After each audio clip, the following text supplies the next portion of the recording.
ito ang naging problema mga idol, maluwag ang kanyang ignition. Ayan, kaya ayaw mag-contact.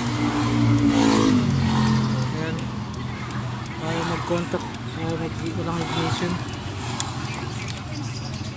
Ayan, wala siyang ignition dito kaya ayaw gumana ng kanyang dashboard. Kaya higpitan natin to.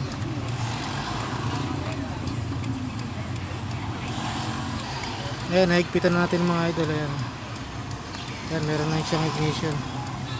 Ayan, irerekta na natin dito sa labas.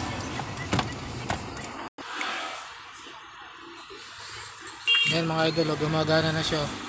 Kangina ayaw kasi maluwag yung kanyang tornilyo sa ground sa ignition kaya ayaw gumana. Kailangan laging naka-on yan para ma-testing mo kung gumagana.